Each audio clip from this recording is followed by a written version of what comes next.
Circle versus Buddypress. Yeah, hey everybody, this is Ian from Mindful Marketplace, and in this really short 5-minute or so audio recording, I'm going to share some of my thoughts and recommendations relative to selecting Circle.so or Buddypress for your next niche community. So we're using Circle, and I've also built a few communities on Buddypress over the years, and many of you in my private community know that. So I've been getting some questions as to which one do I think would be most appropriate going forward in 2021 and beyond. So my initial impressions of Circle are quite good. Circle's a really good platform. It's nice looking. It has a great members community itself. So when you sign up for Circle, you are immediately, you are invited into this entrepreneurial community of other Circle owners, which is really quite a helpful group to be part of.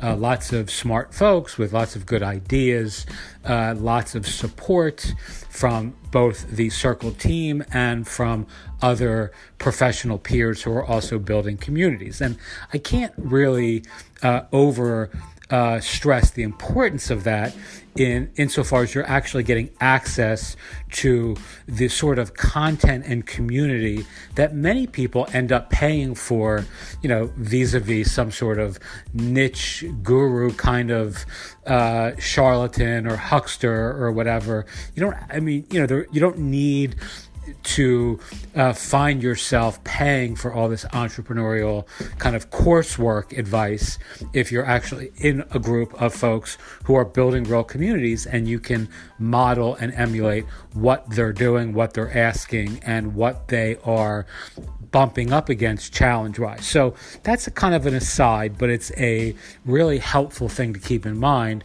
relative to something like Buddypress, which you're not going to find. There's not going to be a community of Buddypress owners that's as, accessible, open, and inviting as a private, kind of software as a service user group has available to us as entrepreneurs.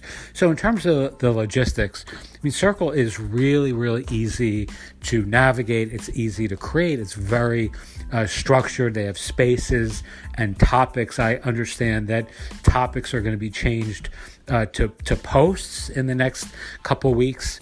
So you're going to have spaces, which are these groups of it's a silo of content that's organized around an interest or some sort of animating shared value or goal. And then you have these subspaces within space groups, which can be, kind of individual silos within the larger structure. And then you have topics or / posts, which are, individual pieces of content, questions, user, generated questions, your own, courses or content, or, just pieces of content that you're creating within the siloed structure of the Circle. Circle has direct messaging. It has really good search functionality just built into the software. So, you have this really great way of surfacing members and content and profiles and all sorts of stuff like that. You can privatize certain spaces. You can keep other spaces public. You can hide spaces so that folks can come to your community and only see the content that you want them to see. So you can have the visibility settings changed in some very cool and creative ways, which keeps things organized and gives you this sort of VIP kind of experience for your members. There's an app that's out now as well for Circle. It's in beta. I've used it a little bit. I kind of haven't really dived in that deep because I just don't have the time to really explore that, and it's really not all that necessary. yet. I don't think it's good enough yet to be. I don't think it's such a big upgrade over the mobile experience, the native mobile experience, to use the app and all the beta challenges that's going to, or the bugs that might bring. Circle is really, really a smooth piece of software. In terms, it's all hosted for you, so you're doing nothing other than paying for the service and then launching your community. In terms of the drawbacks, they've been slow, in my view, with regard to rolling out some of the promised features. The editor, the content editor, the post editor is really good now, but it took a while to get that out, and I actually, in my own case, had to request it several times. So they have this new editor that's only available in the last week or so, I think, to the entire Circle user base. I'm pretty sure it's actually open to everyone now. I certainly have had it for a month or 5 or 6 weeks at this point. But the previous version of the editor was not great. The current version is a big step up, but it's still not perfect. I still prefer, let's say, something like the Ghost post editor much better than the Circle editor thus far. There are some of the organizational elements of the Circle structure are not ideal in my view just yet.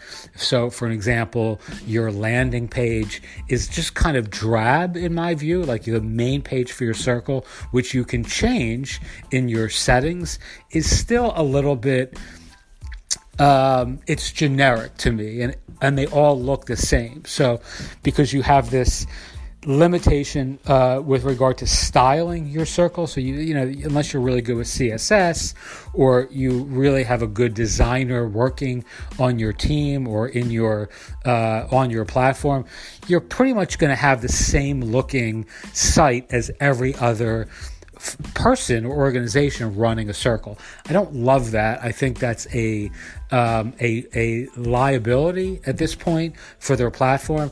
They are coming out with these new landing page where you can have a curated landing page by dint of the interest that your users are selecting. So people can select like a certain set of streams or content streams, and then their homepage will populate in a much different way than the way it all Circles share a similar aesthetic and appearance right now. Probably saying that badly, but I don't love that. But again, there's this new thing coming. It just hasn't come yet.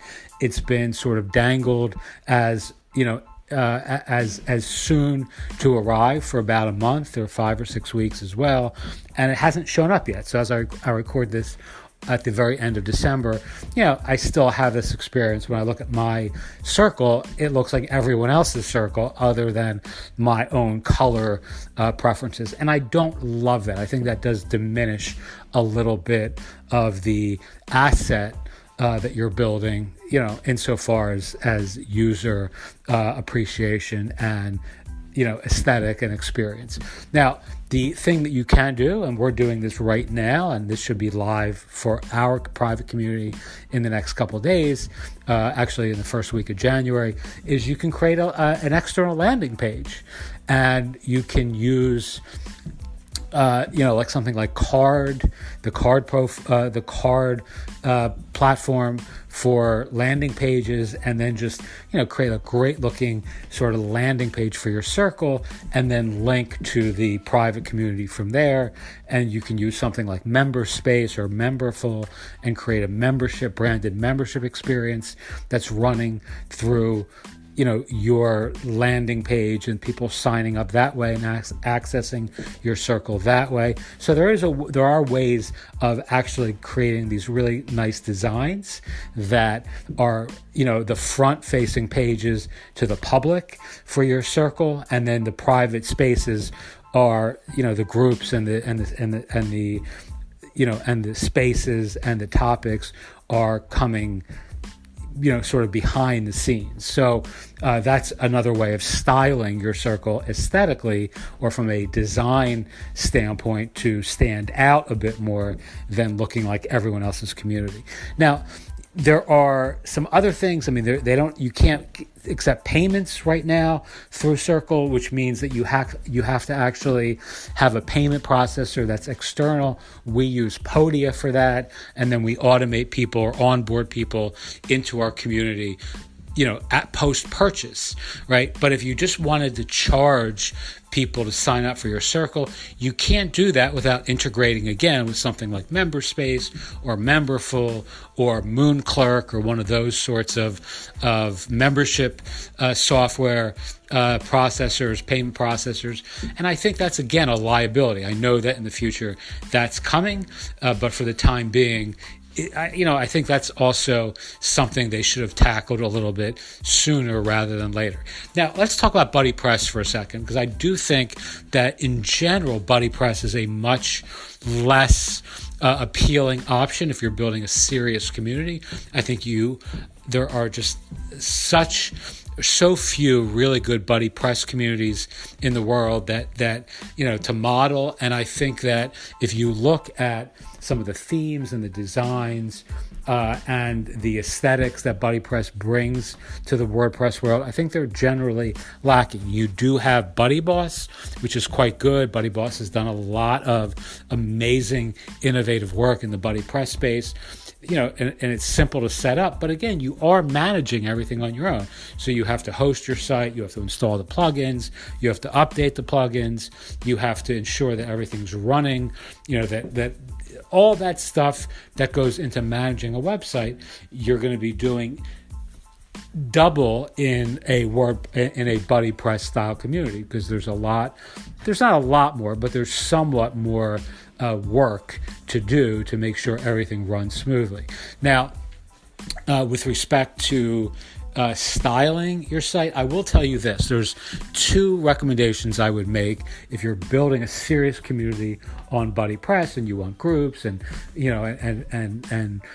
a shop, like a WooCommerce enabled shop, and you want all that sort of stuff to monetize your community. I would recommend either going with Buddyboss, which I think is the best absolute set of plugins and themes, and the best framework for running a serious community. If you're really building something that you want to be great, I think that would be the approach I would go. Or there is a new theme and set of plugins called Vikinger, which I purchased sometime at the end of November, I think, which is on ThemeForest. It is really beautiful, really has these great gamification attributes, so you can create these. It uses a separate plugin. It's styled to match this separate plugin. I think it's called the Game. I forget the name of the plugin, so I'm not going to say it. But it's something like GamePress, something to that effect. And the theme is beautiful. I mean, it's really amazingly done. The support has been amazing. I just installed the theme and I've been playing with it a little bit. And I haven't really done a lot with it other than you can change the colors. You can change, just so many different attributes of your site to make it your own. And it doesn't have WooCommerce support yet, so you can't have a shop set up, or at least it won't be styled to match the theme itself. You probably can install WooCommerce and just have it not look great, but that is coming. It's such an amazing app-like experience. I would encourage you to check that out on ThemeForest, and it's like, I don't know, $60 or so. And it's a one-time payment, so you're not like paying the recurring circle fee every month if you go that route.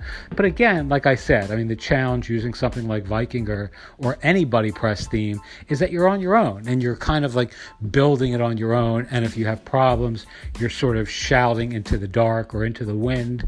And, you have to hunt on, WordPress or Buddypress forums for help and support and email and, and ask questions. And it's just not as efficient as using a built-in software as a service like Circle. So I think for most folks who I see in the world who are serious about community, I think something like a Circle or a Mighty Networks or a Tribe or one of those style solutions is really, really great. I think if you are just sort of like on a bootstrap budget and you have $100 to spend on launching your community, then something like a Buddypress installation with a Vikinger, that would probably be the theme that I would use. It's more than just the theme. There are plugins associated with it that are really far superior than the default Buddypress experience.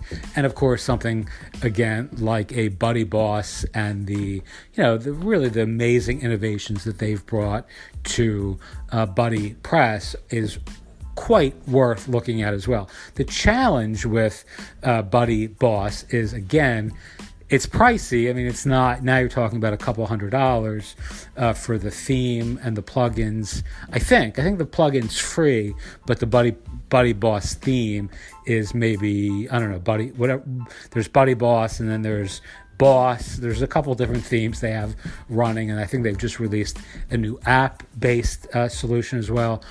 It just gets to be more expensive. If you want to teach courses on Buddyboss, you need LearnPress or one of those sorts of premium plugins for WordPress, and that can be pricey too. So, if you were going to go that route, I'd rather see somebody just use Circle. If you're really on a bootstrap budget and you just want something that looks amazing and that's super cool and that has these gamification experiences built in, and you have $100 and you just want to put something together and build something beautiful, I would use Buddypress and Vikinger. All right, so, that's my feeling today at the end of 2020. I may revise this if Circle does not roll out some of these promised features, by February, let's say. I may revise all this, right? Because I'm predicating some of this on the notion that, some of what they have promised that is coming out. And they've been incredibly supportive. They're quite, present in the community, in the private community, the developers. I've emailed back and forth with a couple of the guys who are running Circle, and they've always been very nice and friendly and helpful when I've raised questions. But yeah, I mean, overall, there still are a couple things that they need to roll out to really make this worth the, for me, the price of admission. And again, it's $39 for the very basic Circle. There's a free trial for 14 days, and then it's $79 for the professional plan. So, you got to keep that in mind if if you're really on a low budget. Okie doke. So I hope that's been a little bit helpful. I know this went way over, as it generally does when I record these. But if you have any questions, feel free to email me, hi@mindfulmarketplace.com. If you want to join our community, go to partners.mindfulmarketplace.com. You can sign up for our email list. You can take some of our courses. You can see some of our content. And if you sign up, you'll get an email to join our Circle community in January of 2021 as well. Okay, thank you so much for listening. And as always, have a wonderful day.